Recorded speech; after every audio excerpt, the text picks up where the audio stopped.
A visit to Lithuania, U.S. Secretary of State Antony Blinken sought to reassure Washington's Baltic allies, where fear is mounting that Russian President Vladimir Putin will not stop at Ukraine in trying to redraw the borders of Europe.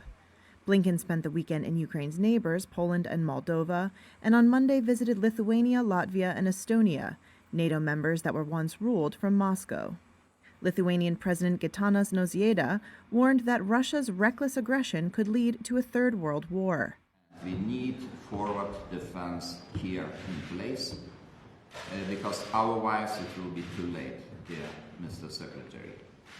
Putin will not stop in Ukraine if he will not be stopped. It is our collective duty and obligation to help heroic Ukrainians with all means available. Blinken also met with Latvia's Foreign Minister Edgars Rinkēvičs, as well as the Prime Minister and President. Rinkēvičs called for a permanent presence of U.S. troops in the country. We think that it's essential, looking at the most recent developments, that NATO forces have a permanent presence because we have no illusions about Putin's Russia anymore. We don't really see any good reason to assume Russia might change its policy.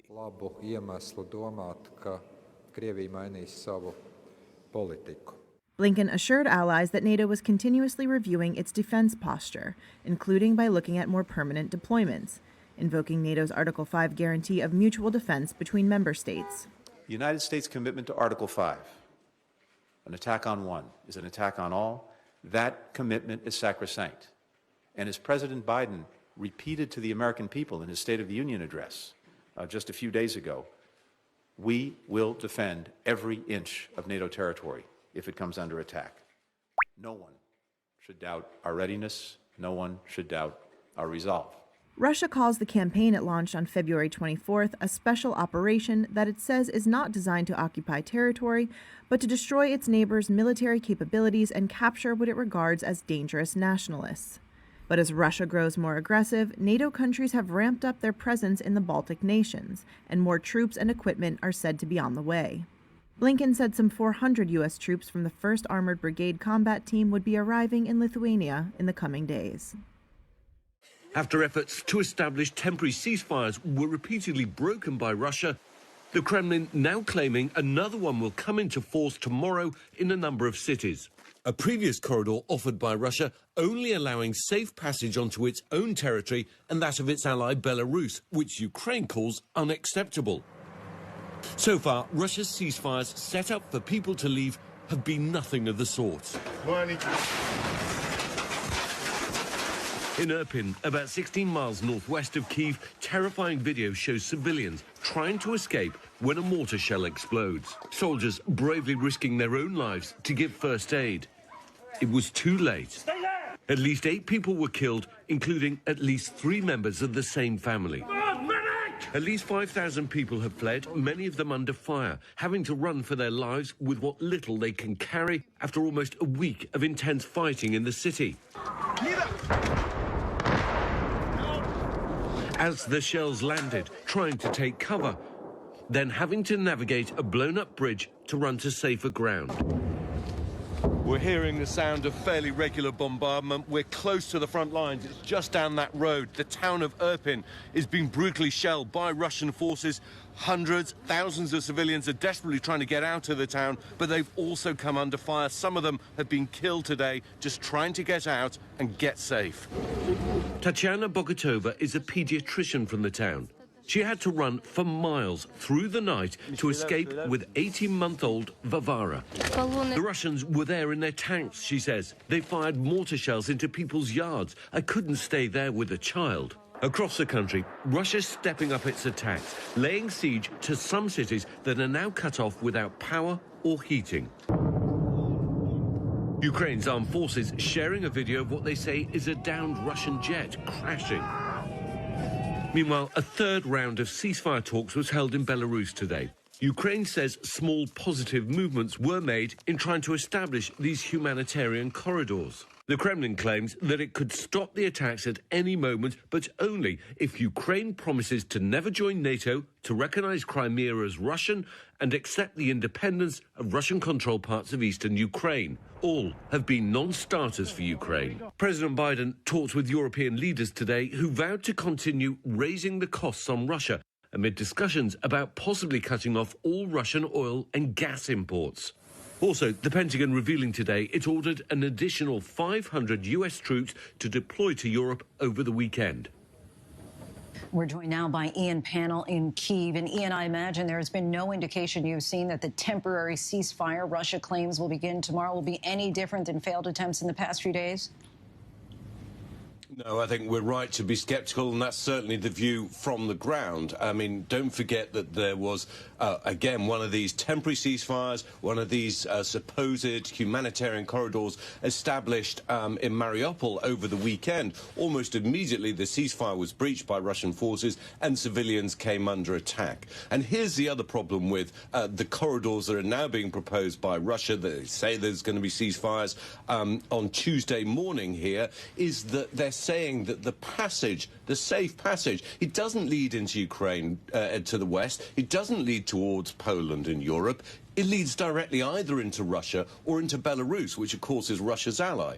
So just imagine you're leaving your home because you've been under bombardment. You're running for your lives, and the Russians are expecting people to run into their arms. I mean, apart from the cynicism of that, the Ukrainian government saying that that is clearly unacceptable.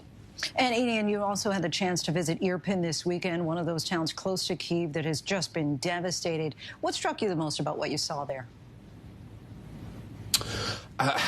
You know what really shocked me the most is the last time I saw people look like that, look that scared, look that bedraggled, people who'd gone to extraordinary lengths to just escape for their lives was in Mosul, in Iraq.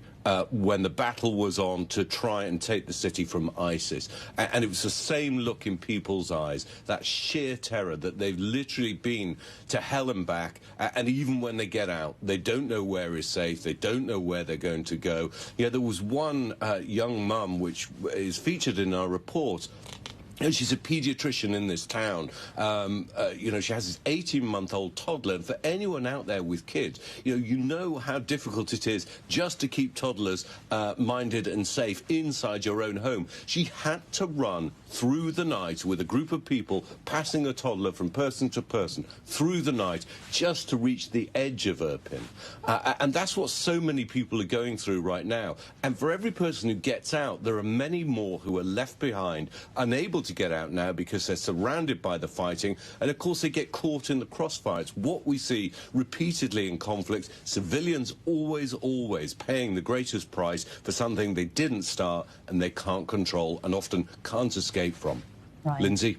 Ian Pannell reporting in from Kyiv for us once again. Thanks so much, Ian. And as this crisis escalates, the stream of humanity fleeing the war zone only continues to grow. Now, 1.7 million people have left Ukraine for neighboring countries, some of them children orphaned due to this horror. Matt Gutman picks up that part of the story for us. Through those colorful gates, on the other side of that bomb shelter, the squeal of kids on a merry-go-round. But this isn't a school, it's a state-run orphanage. And half the children here have fled besieged cities in eastern Ukraine in desperate need of shelter, hot meals, and the nourishment of affection. They don't know what war is, we're told here, but they know that something is wrong. They know they're not where they used to be. Many kids, like the ones behind me, are from the war-torn region of Lugansk. Volunteers offer enrichment, coloring with them, building blocks, a few quiet minutes watching Paw Patrol. Even in Lviv, there are nightly reminders of the war. Every night when we hear the sirens, do they get terrified? She tells me it was horrible the first day the kids arrived. Every child was shouting and screaming, their trauma expressed in flashes of anger and bursts of tears. I mean, there seems like there's a lot of aggression, a lot of aggression, yes, anger. Before the war, Anna was a political science major. These days, she specializes in the chemistry of cuddles. What do they need most? Just time spending, like being with them, is the most important. Our thanks to Matt Gutman. We're joined now by ABC News Chief Global Affairs anchor Martha Raddatz. And Martha, we heard President Zelensky call again for a no-fly zone. Explain why the U.S. is rejecting that option and why it may not be as effective in countering Russia's current attacks. Well, you really have to think about what a no-fly zone is. A no-fly zone means that U.S. or NATO would not want Russian warplanes flying over areas of Ukraine. And if there was a Russian airplane, they would be compelled to shoot it down. And that is what worries the U.S. and NATO, that it would enlarge the conflict and you would have direct conflict with Russia and NATO, or Russia and the United States. And beside that, what's firing right now into those cities are shells, are missiles, are rockets. And a no-fly zone actually wouldn't do any good because they continue doing that from the ground. All right, Martha Raddatz, our thanks to you as always. And we are joined now by Congressman Kevin Brady of Texas, the top Republican on the House Ways and Means Committee. He's part of a bipartisan group that announced a deal today on legislation that would ban the import of oil and gas from Russia, and that would suspend normal trade relations with both Russia and Belarus. Congressman Brady, thanks so much for joining us tonight. I want to dive into the substance of this bill, but first, when can we expect a vote in the House? And do you have the support to also get this passed in the Senate? I know there's another Senate bill focused just on banning oil imports. Yeah, so I think when I don't know the timing. I'm hopeful tomorrow in the House. Certainly there is very strong bipartisan support. I think this would be a veto-proof majority in the House. I'm hopeful the same in the Senate, mainly because Republicans, Democrats in both the House and Senate worked through the weekend really constructively on this bill. We think it achieves what President Zelensky is pleading with America and the West to do, which is a full embargo on Russian energy and the suspension of normal trade relations. That will address the other imports from Russia into the United States and cut off more of that financing. So, I think it is a good bill. I think we can do more, Lindsay, by the way. I think there needs to be secondary sanctions on banks and companies that are financing and buying Russian energy. I think there needs to be far more openness to U.S. production of oil and natural gas. I'm frustrated. The president is begging Venezuela and Iran for energy when we have the cleanest energy right here in the U.S. And you said in your statement announcing this agreement that it will, quote, send a clear message to Putin that his war is unacceptable. But as you know, Vladimir Putin has pushed ahead despite sanctions that have tanked his country's economy already. Why do you feel that this measure in particular on energy imports would do anything to change his behavior? Yes, so there's no question. Sanctions alone won't stop the bullets or the tanks. Done right and with our partners, they can impose a significant economic harm on Russia and certainly undermine Russian people's support for this war, so could help hasten the end of it quicker. But there's no question you need lethal aid for Ukraine. President Zelensky's been very clear about that. Plus, I do think we need to do more in the sanctions area, certainly in energy, that could deepen the pain and increase the consequences to Russia for their aggression.